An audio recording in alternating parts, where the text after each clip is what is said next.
Olá, essa semana no nosso clube de leitura, que o livro Mora em Mim, nós lemos a segunda parte desse livro, Ego no Altar, do Craig Rochelle. E essa segunda parte é intitulada Sacrificando a Relatividade Cultural em Troca de Valores Eternos. Vai ficar muito claro nessa parte que nós temos que escolher entre os valores da nossa cultura ou os valores eternos. Não temos como viver pelos dois. E aí, o Craig Rochelle vai citar 4 valores eternos que nós precisamos viver: paciência, integridade, honra e gratidão. Bom, eu queria comentar um pouquinho sobre cada um desses valores. A paciência. Nós vivemos num mundo que oferece cobiça e orgulho.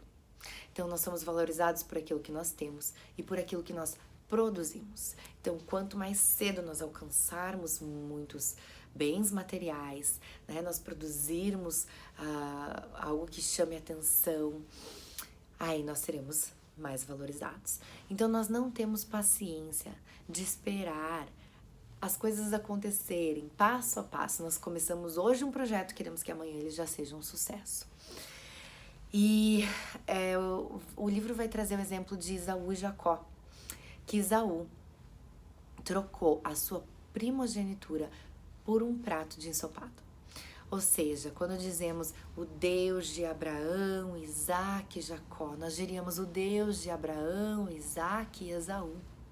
Mas Esaú não deu o valor necessário à sua primogenitura, algo definitivo, algo que seria para sempre, que marcaria a história.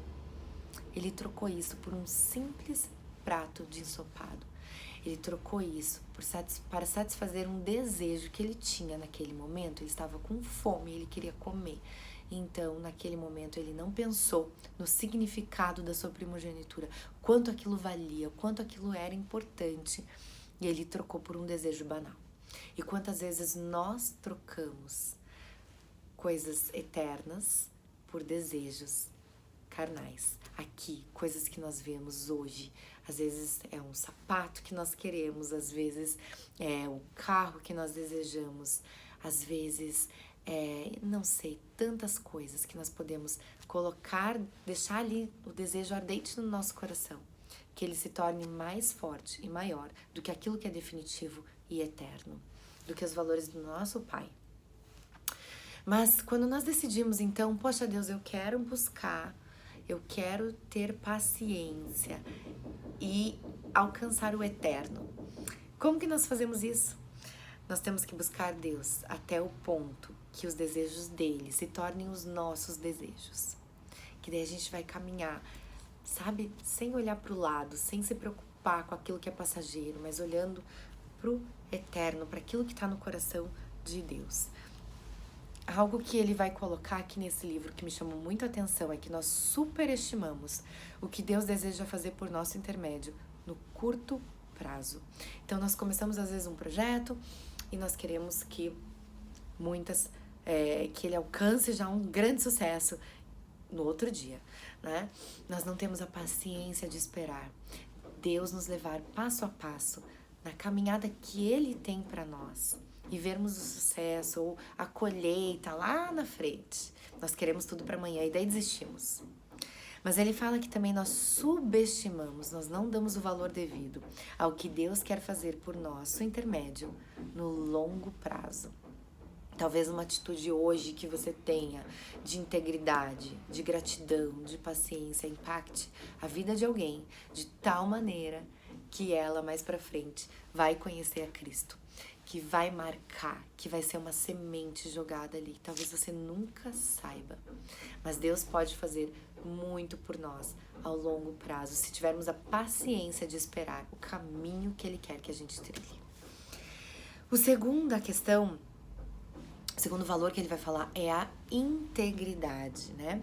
A nossa reputação é aquilo que as pessoas pensam que nós somos. A integridade é quem nós realmente somos. E a integridade ela vai trazer 4 benefícios, né? Se nós somos íntegros, nós andamos junto a Deus. Nós temos um GPS divino, ou seja, nós permitimos que os valores de Deus, que aquilo que é a vontade de Deus guie a nossa vida. Nós temos a paz, a consciência tranquila, cada dia que a gente deita a cabeça no travesseiro.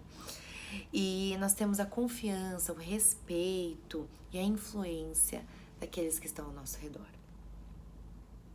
Quanto a sua vida diz que a integridade vale? Ou seja, não adianta dizer que você é íntegro. Quanto você tem comprovado com as suas atitudes que você é íntegro? São nos pequenos detalhes. Às vezes é no troco a mais que a gente recebe. É na hora de escolher não mentir, de falar a verdade numa situação difícil. É ser honesto em todos os momentos. Será que nós temos conseguido viver com essa integridade, com a palavra sim, sim, não, não? Sem passar disso, como a Bíblia diz. É isso, quanto nós temos colocado de esforço nisso, vai mostrar quanto a integridade vale para nós. Honra é o terceiro valor que ele vai colocar. E é um valor tão especial, né? Porque Jesus, quando ele vai para Nazaré, ele não pode fazer muitos milagres ali.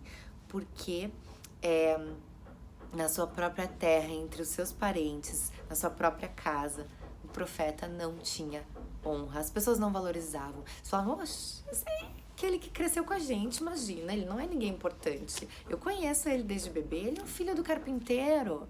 Ele não é ninguém importante, ele não nasceu em berço de ouro. Eu sei quem ele é, eu sei o verdadeiro Jesus. Talvez as pessoas falassem isso, talvez elas pensassem isso, porque elas conheciam, né, Jesus desde pequeno ali naquela cidade.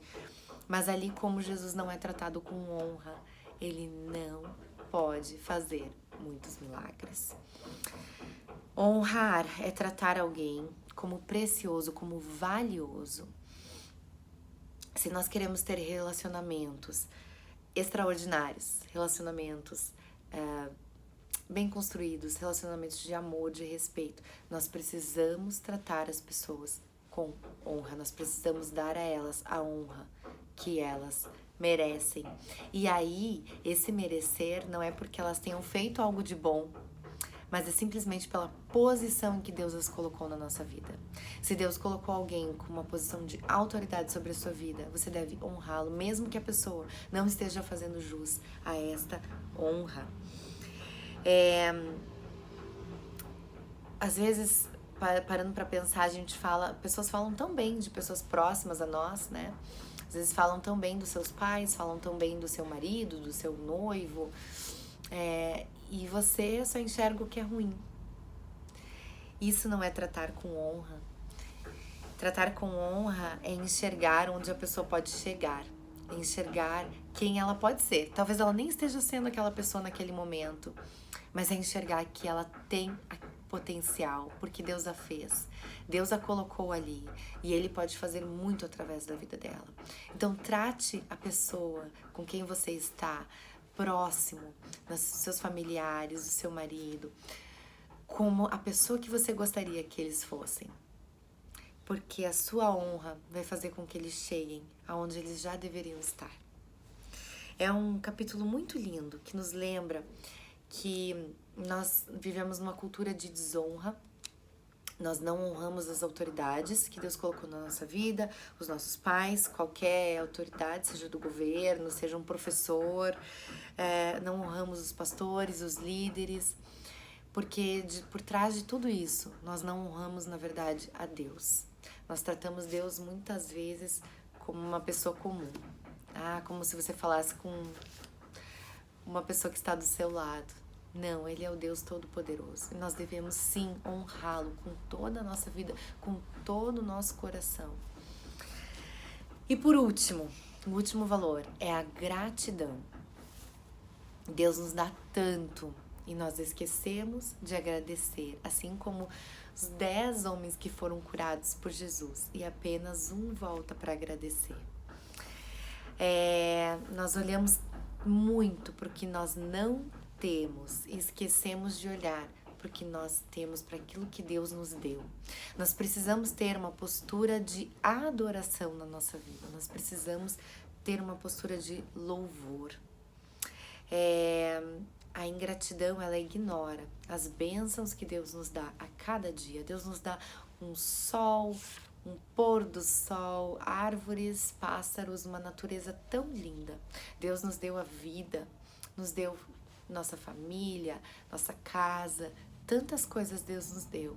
E nós só conseguimos, muitas vezes, ter uma atitude de ingratidão. Às vezes é uma ingratidão material, focado nos bens que nós não temos.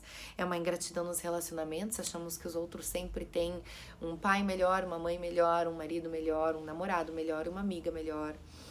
É uma ingratidão circunstancial, reclamamos do nosso cabelo, do peso, do corpo, do clima, de tudo. Nós esquecemos daquilo que Paulo e Silas viveram numa prisão. Eles estavam na prisão, em vez de reclamar, eles estavam louvando a Deus. Se nós cremos que todas as coisas cooperam para o bem daqueles que amam a Deus, nós podemos louvá-lo em toda e qualquer circunstância. Porque nós sabemos que por mais que ela esteja sendo difícil, complicada, como José do Egito, que estava preso, que sofreu, que foi vendido pelos seus irmãos, mas nós podemos ter uma atitude de gratidão, sabendo que nós não sabemos o que está ali na frente, mas todas as coisas cooperam para o nosso bem. E o plano de Deus é maravilhoso para a nossa vida. E quando tudo se fechar e tudo se desvendar, nós vamos entender que cada parte foi importante para chegarmos aonde estamos.